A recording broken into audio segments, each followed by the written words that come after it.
For this review, we will be talking about the G-Shock Rangeman. This is the third G-Shock I have had, and this is three G-Shocks over a period of like 8 or 9 years.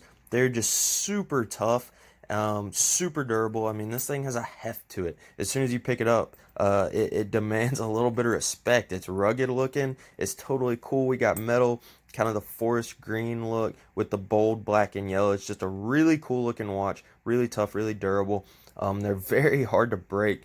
This particular watch is the Rangeman. This is the first Rangeman I've had, so I'm not too concerned about the durability or the toughness of the watch because G-Shock has impressed me time and time and again. However, I'm more concerned on the accuracy of the features this watch claims it does, all the outdoorsy features, and that's what we're going to look into test. Alright, so initially cycling through, we have all the same features. We have date right there in the top right corner. You see September 3rd and time, 1:34 p.m. We have world time. Again, nothing new here, but if you're a traveler, you can track 2 different time zones at once, so that's pretty neat. Never used that much though. We have a stopwatch, and it's actually still going from our last hike. I forgot to turn it off. You'll see in the top right corner we're at 100 hours, 41 minutes, 39 seconds. So that's pretty funny. We use stopwatch to kind of see how long it takes us to go up each hill or to track our pace. If you know your stride length, you can calculate down to miles per hour fairly easily and figure out when you're going to arrive to the next point. Coming through, we have timer, again, very similar. And then an alarm. This is pretty cool. So if you're trying to get an early start on the day, you can set an alarm, and then when the alarm goes off, wake up, hit the day early. So that's a nice feature to have on a watch. Now we're coming into the cool stuff. We have sunrise and sunset, and this is accurate, okay? Comparing this with Google, it's always almost spot on, and that's neat to know. So you should always know the sunrise and sunset before you hit the woods, but if you forget for some reason and you're like, hey, we only have an hour till sunset, but we're still 4 miles away from where we want to camp, you might want to change plans or really hot-foot it for a while to try and make that next checkpoint. Okay, still cycling through. This is one feature that's pretty cool. You'll see in the top right display, it's scrolling through received.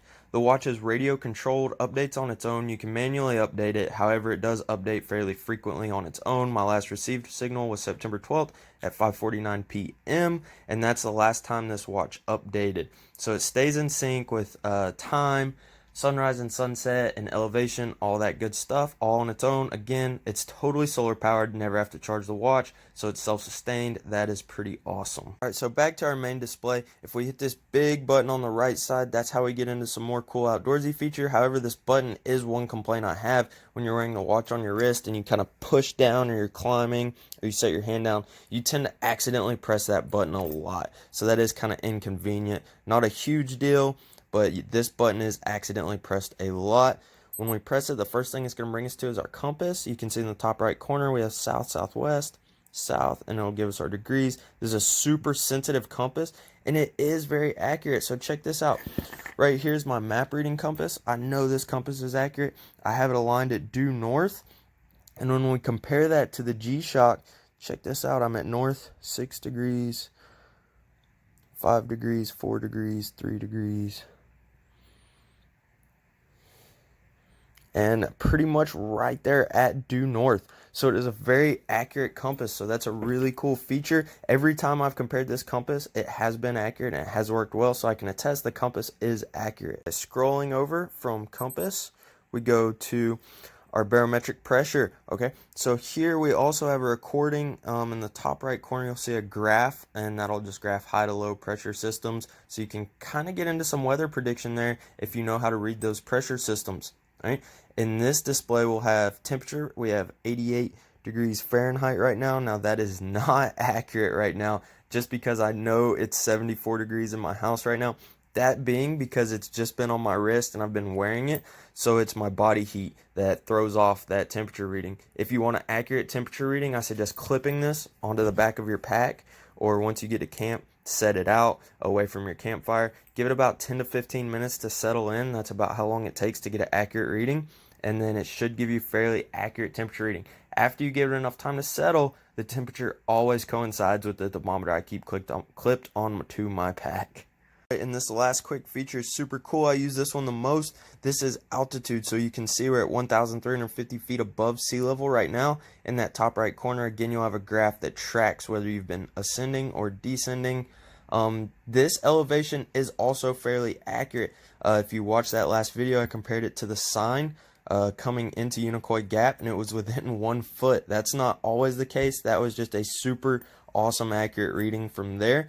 If you constantly are ascending and descending and lots of elevation changes quickly, it kind of throws it off. It'll wig it out. You might be within 75 feet or so of where you actually are, the watch reading. Again, it'll take some time to settle in. However, almost always you're within 75 feet of that elevation rate reading. This is a cool tool. Used with the map, we can tell pretty much exactly where we're at. Using this G-Shock, we can tell how high of a climb we have upcoming, or how high we just ascended. Alright, in conclusion, I'm going to say that the G-Shock Rangeman is absolutely trail-worthy. This is a cool multi-tool, and all the features work really, really well. So now I don't have to worry about packing my compass or packing my thermometer. It saves me pack weight and space in my pack because all this fits right here on my wrist. So I think that's super awesome. It is pretty expensive, however, it's about $300 is what I paid, I believe.